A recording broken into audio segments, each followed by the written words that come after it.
Jack and the Beanstalk.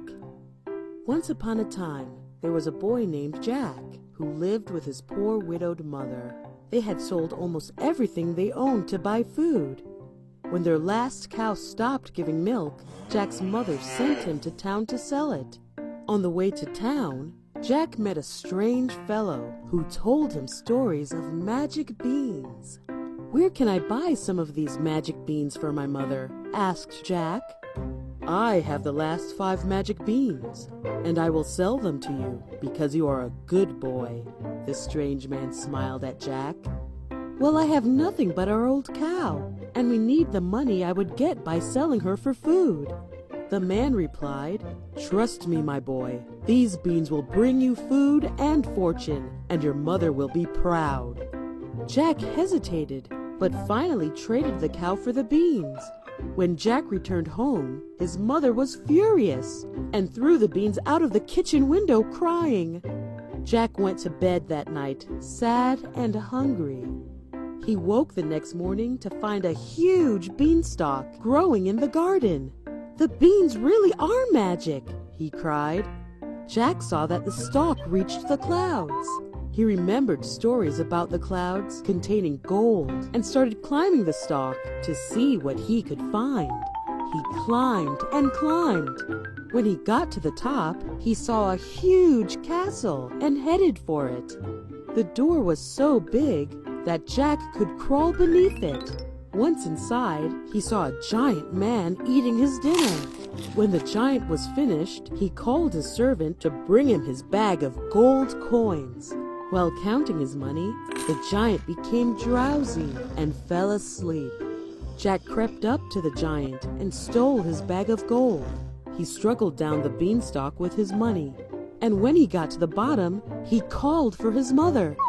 Jack's mother was very happy because this money was the same money that the giant had stolen from Jack's father many years ago. But she was also afraid. She knew how dangerous the giant was and made Jack promise he would never go back. Well, Jack did promise. After a while, the money began to run out. Jack began to wonder if he would find anything else in the castle. Once again, Jack decided he would go back up the beanstalk and back to the castle. Once again, he reached the castle and climbed under the castle door. And once again, he found the giant eating dinner at his table. When he was finished this time, however, the giant called for his magic hen. Jack was amazed when he saw the hen lay an egg of pure gold. While the giant was watching the hen, he again became drowsy and fell asleep. Jack crept silently to the table and grabbed the hen. When he returned home, his mother was very angry that Jack had gone back to the castle. She grabbed Jack's axe, intent on cutting the beanstalk down. Jack begged her not to and showed her how the hen could lay golden eggs.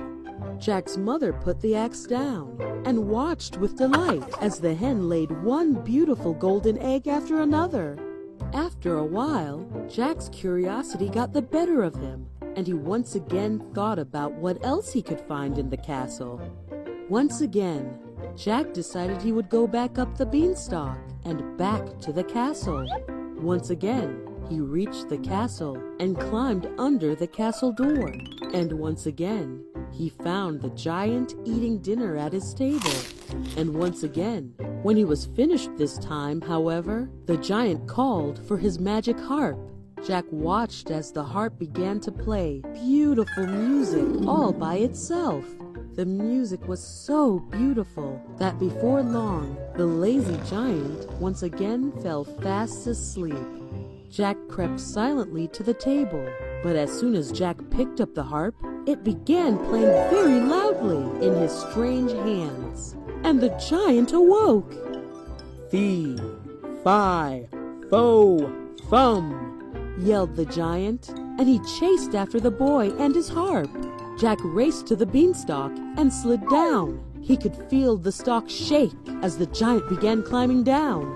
Luckily, his axe was nearby, and he began chopping down the beanstalk. The beanstalk shook and cracked under the weight of the giant and Jack's chopping. Finally, the stalk snapped, and the giant fell to earth, never to be seen again.